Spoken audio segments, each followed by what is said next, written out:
Santo came out of a crazy scenario where me and Bear were just like in his office and we were talking, and I had just lost a shoe deal, and I was like, Bear, why don't we just do our own shoe company? And it started there, and then we kind of marinated on it for a couple weeks, and then Bear came back to me and he was like, what about this name? I was like, yeah, that name is sick because it means light. We're bringing light. Yeah.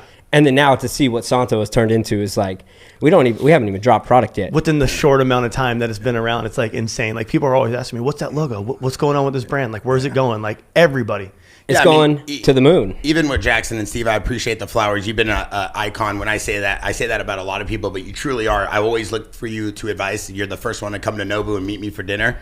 When I had a little business plan, brand book identity, Sheckler said, yo, hit up Steve. See what Steve thinks. Took him to dinner about a year ago, and I showed him the whole game plan. He goes, just do you. We'll see where it's at. A year later to the date, we actually had dinner again, and the whole plan was there. But even for Jaxxon, my partner Josh, he brought me in 2020 and said, listen, I have this blank canvas, which he did an amazing job. And, we were at a small revenue, but it was good, healthy revenue. And I said, listen, I think we could 10X that revenue if we build a brand around this, a brand, yep. Something that's special, a culture and identity. And none of this would be possible without guys like Twitch, Sheckler, Steve himself, leaning all the way in on me, because so many brand owners get blocked by the agent because the agent doesn't have vision. Mm-hmm. So many brand owners get blocked by the athlete because the athlete just wants a check, doesn't want to be a part of the brand. Twitch, and he's spent 20, 30 years building his brand, and he invested the whole thing with me off the break. So he put his entire career on the line for me, for the podcast, for the show, to be a Jaxxon athlete, to be a partner in Santo Studio.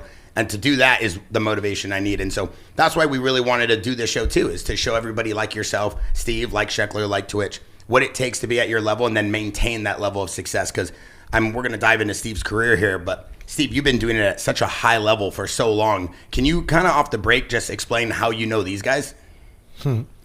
So, I'll start with Twitch, because actually we go further back in a way than even Ryan in a way, because he was part of Meta Militia with Brian Deegan. And so I'm going to go way, way back. So when I originally launched the family in 1998, I got really lucky to get into freestyle motocross really early with Travis Pastrana and Carey Hart. Those are my first two clients in the space. And there was a thing called, it was LXD, and it was called Freestyle Championships, or what did they call it? Yeah, I think it was Freestyle Championships. Yeah, and LXD, Paul Tabley, was, through my partner at the time, Austin Hurst, was involved with this series, and it was starting to struggle.